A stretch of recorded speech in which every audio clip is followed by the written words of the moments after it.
大家好啊，歡迎嚟到我哋日更頻道啊。咁我哋呢一集呢，同大家睇啲澳門嘅新聞啦。咁一直喺度講樓市啦。咁今朝亦都有條片就講緊話，澳門有啲豪宅啊，已經呢係開始劈價賣樓咯，劈到去呢仲平過經屋啊。咁今日啊，澳門日報啊就出咗頭版喎，就話經屋開隊啊，不足500人去申請喎。咁到底咩事呢？咁睇下。咁根據澳門日報嘅報導啦，就話而家2023年經屋申請呢，就由9月27號開始啦，就為期3個月啦。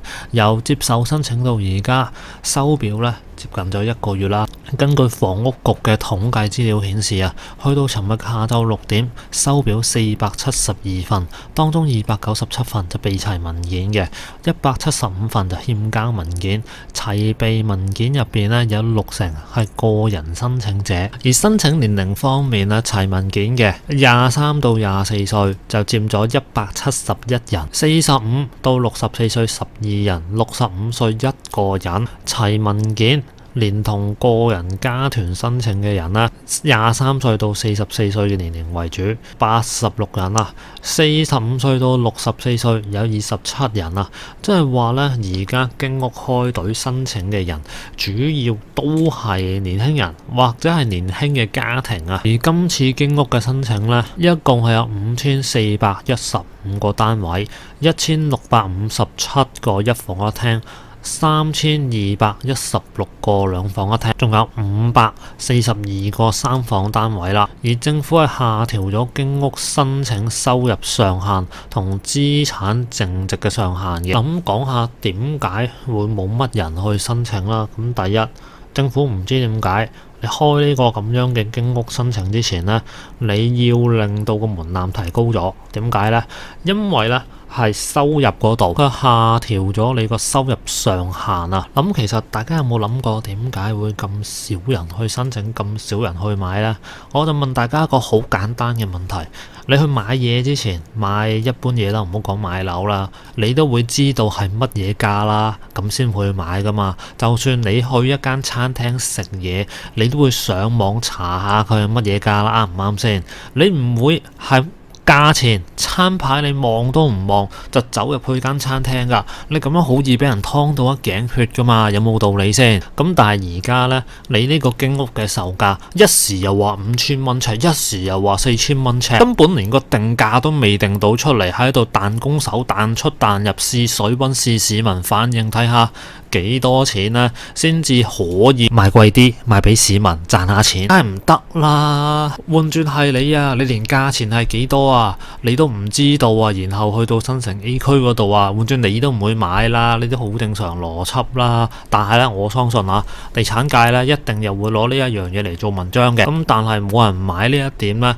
政府多多少少有啲責任啊！你到而家今時今日，人哋入表申請，你都唔話俾人知確實係幾多錢，人哋要計數噶嘛，人哋要知道自己到底要俾幾多錢首期出嚟噶嘛，唔係買菜啊！你入去餐廳俾人劏一頸血，你都話俾得起錢，但係買樓唔係咁計噶嘛，有冇道理先？咁仲有啦，咁其實而家經屋，我當你5000蚊一尺啦，或者4000蚊一尺又好啦。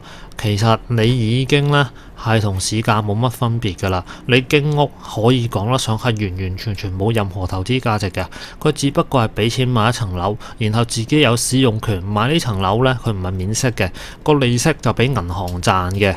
咁喺呢件事上邊，政府有咩得益呢？政府就係同銀行瓜分利潤咯。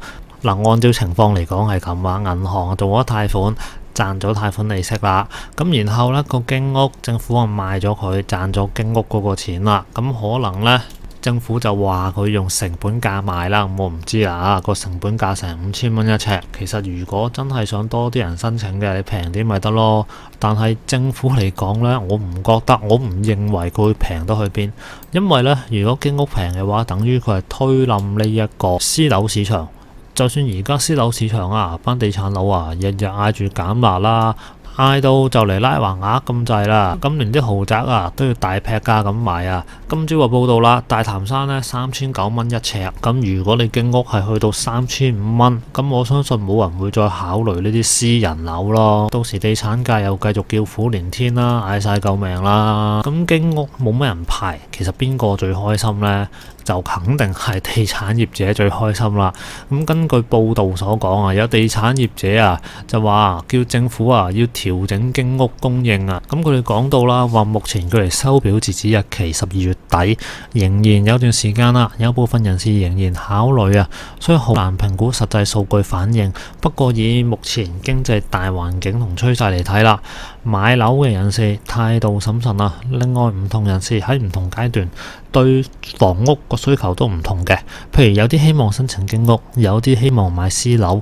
經屋主要面對嘅係自住人士，預計唔會過度踴躍。然後啊，佢有講到啊，話經屋個初衷好啊，但係政府啊呢一期嘅經屋需求情況前瞻部署後續供應量，如果個需求明顯少過供應，咁樣後續嘅經屋供應量呢，就可以考慮放緩步伐啦。嗱咁講啦，其實而家除咗係你經屋唔知幾錢，啲人唔知點買呢一點嘅問題之外呢，仲有經濟差，大家可能手頭上嘅錢都唔多啦。咁如果一個唔好彩自己抽中咗，可能連個首期都俾唔起，呢個亦都係一個點嚟嘅。咁如果你經屋呢個問題呢，其實都幾叫做複雜嘅。咁因為如果你而家你減少申請嘅話，到時經濟好翻呢，啲人又爆申請，咁又點搞呢？咁始終經屋嗰個數量喺呢度啊嘛。而家地產界就好擔心啦，擔心啲咩啊？我驚啊，買完你經屋之後就冇人買我私樓啊，買完你新街坊之後又冇人買我啲私樓啊，咁我揾邊個接火棒啊？咁其實都有道理嘅，因為買完經屋呢，就唔會即刻有消費力去買你啲私樓嘅，去買完新街坊呢，又唔會即刻有消費力去叫做買私樓嘅。咁變成呢，政府而家可以做啲乜嘢呢？如果政府減完辣之後呢，其實大家都係冇錢買樓嘅。咁即係呢，而家大部分人都係因為經濟問題影響咯，唔係話你經屋冇吸引力。你經屋呢，如果你放喺疫情之前，澳門經濟好好嘅話，我同你講買到爆嘅，就算係叫做一世聖經都好，啲人為咗結婚生仔，就算遠少少都冇所謂，最多揸車啫。但係你睇到而家個經濟情況同埋各方面都好似奇奇怪怪咁嘅，你利息係咁加啦，咁然後啦，你停車場都要加人價，仲要係人哋返工必經必用嘅停車場，等於變相俾你政府減咗人工。咁跟住啦，有好多人啱啱出嚟做嘢，個人工呢竟然係低咗好多嘅起薪點。你話復甦得賭場復甦，但係大部分人呢都係錢唔會落到佢袋。除咗賭場復甦之外，仲有咩復甦啊？政府工加人工復甦，咁呢啲咁樣嘅嘢都唔係小市民受惠嘅。大家喺呢一輪經濟復甦度都冇乜嘢受惠得到，又點同你買樓啊？最緊要都係一樣嘢。咁樣嘅價托住咗個市，變到政府嘅樓又賣唔好，私樓又賣唔好，兩個係攬炒啊！仲有就係我入咗表，我根本都唔知道係賣幾錢一尺，完全都唔知。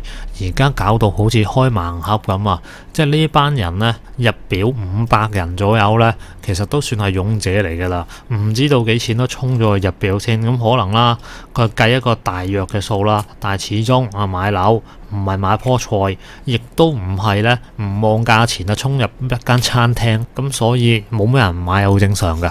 如果你政府而家公佈翻個經屋幾錢一尺，確實咁樣講好嘅話，咁我諗呢會多翻啲人排隊咯。